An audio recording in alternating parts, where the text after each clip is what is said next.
But it doesn't matter. It's a show. It's a show. Calm down. You're fine. You're fine. You're fine. Okay. Hi, people. Welcome if it's your first time. My name is Talia Adiwali, and this is This by Dem. Today, I'm going to be talking about Love is Blind Brazil. So be sure to like, subscribe, hit that notification bell so you know when I post new videos. But let's get into this, people, because.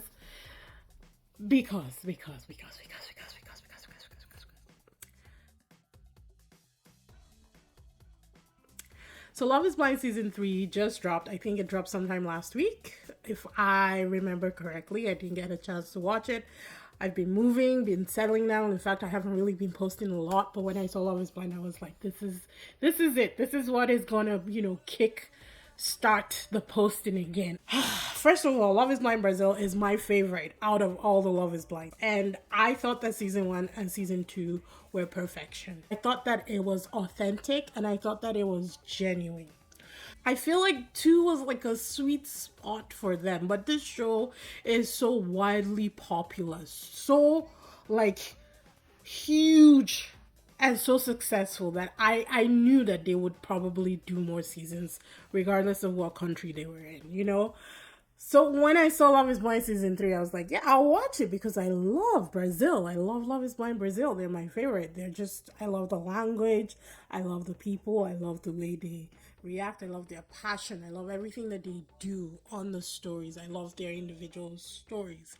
So I said, yes, I'll watch it. But I was seriously skeptical because season 3, I said it could go either way. And I was right. So it starts out, and as soon as it starts playing, I was like, buckets. This is going to be a replay of the last 3 seasons of Love is Blind USA, and I was correct. It really did take a turn, and the people, the cast, were honestly like, there's one guy on there. Daniel is the worst person on any of the Love is Blind, and I despise him. I do not know him, but the image that he has given us right now on Love is Blind Brazil, it makes me really want to bitch slap this guy every second of my day. But it doesn't matter. It's a show. It's a show. Calm down. You're fine. You're fine. You're fine. Okay. So I'm going to be talking about the couples that I could discuss every single person, but honestly, we ain't got that kind of time. So we're just going to be talking about couples. And in the tradition of Love is Blind, 5 couples made it out of the house. We have Danny, Karen, and Valmer. Oh, we will get to them.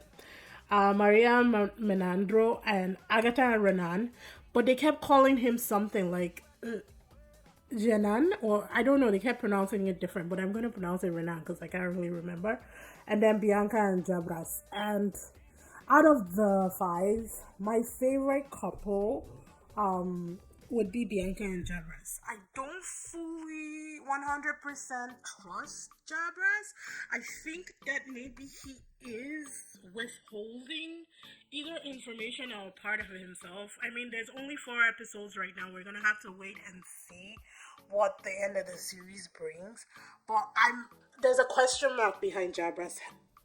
Other than that, I actually think that he's a cool guy. I like him, and I like him and Bianca together. I mean, I hate that he keeps saying, you're perfect, you're perfect. Nobody's perfect. And after a while, for me, that's gonna be like you're overcompensating for something. I don't know. Maybe that's just me. I don't know what you guys. Let me know what you thought in the comment section. My second favorite couple, who would have been my favorite couple, are Agatha and Renan, because I think that they just go together so well. I think that they fit perfectly. However, I think that Agatha is going to single-handedly ruin this relationship because she has got insecurity problems up the wazoo. And I don't understand why she's gonna let it creep in so bad. And unfortunately, she chose a guy who really does not want a woman who is insecure. So it looks like they're headed for a mountain, people. It's a molehill right now, but I think it's gonna be a rock solid mountain by the time they get back home and they start living together. I see it happening. I don't know. I feel like she's gotta deal with those issues, or she's gonna keep on carrying it to every relationship that she's gonna be in. Because I don't understand how they haven't even left their honeymoon stage and she's already talking about exes and insecurities. Dude, they're called exes for a reason. They're in the past. As long as he doesn't bring them into your present relationship, leave them where they are. Don't go digging coffins. People are dead. Let them be. But again, we're gonna have to wait and see. Now, after that, I really do like Menandro. I think like he's the sweetest guy on this show. Honestly, I think he's my favorite person on this show. Now, the person he chose to couple up with, Maria, on her own, I think she's fine. I think she called Valmer's BS like straight up. And I like that she put an end to that quickly as possible because that dude should not be on the show. However, I feel like she's gonna railroad Menandro. I think he's just way too sweet and she's way too bossy. She's gonna become basically the rider of that whole situation. He's gonna be the horse, she's gonna be the rider, and unless something changes, that's how their relationship is gonna go. There's nothing wrong with a strong woman, but when your will becomes all that is in the relationship, and I just think that it's unfair to your partner. Just because he's a sweet guy doesn't mean you have to railroad him, you know? But again, we have to wait and see when they get to their houses, and then we'll see what the interactions are like. Daniel and Daniela, I don't know that these people should have been a couple. I love Daniela. I think she's cute. She's beautiful. She's successful. She's an independent woman. Why she chose Daniel, I don't understand. Yeah. I don't know. I just don't like Daniel. I hate the way he presented himself in the house.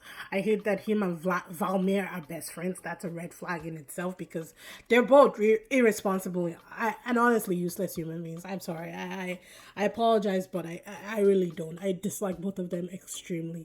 Valmir for different reasons, but Daniel Daniel was a pot stirrer, and I just think that that's unnecessary. The fact that Daniela didn't want to sleep with him, like, on the honeymoon though, I feel like her mind was like yelling red flags and she was listening but trying to interpret it in a different way.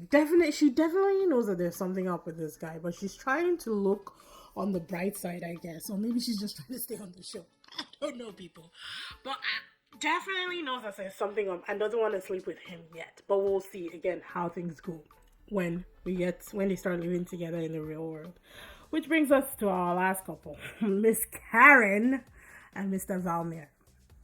I could say a lot about Karen and I could say a lot about Valmir, but them together, just X the relationship. I don't see this working because Valmir is not in this for the right reasons. He's not even in love with anybody else in this house. I think he came on the show for his clout. Why she decided to choose Valmir over Italo genuinely liked her. He was there 100% for her. But I think she was hung up on Valmir from the beginning when he was trying to get with Maria. And the fact that Maria dumped him, she kind of saw an opening. Karen kind of saw an opening for her and Valmir. Valmir does not like this woman.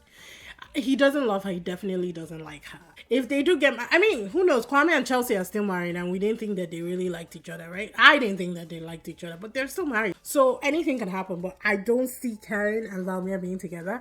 I don't see Valmir being with anybody. That's what I'm trying to say here.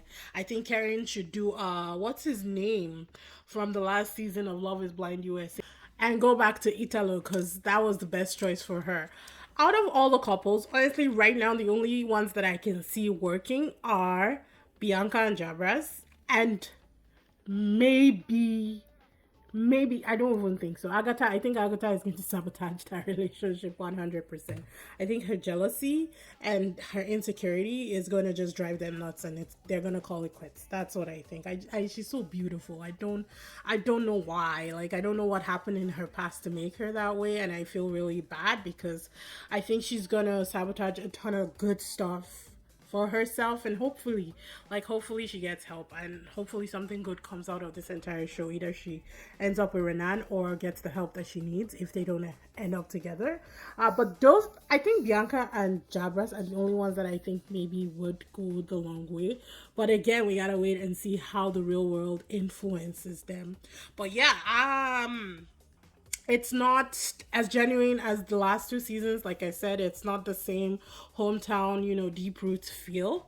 But it's entertainment, people. And what are we here for if not the entertainment, right? So we'll see how things go. I think more episodes are coming next week. Honestly, I don't know. Still unpacking. So there's a lot going on right now. But we will keep up with it. And I guess I'll do a follow up at the end of the season or do a reaction to the weddings and see who gets married and who doesn't. I will see you in the next one. Bye.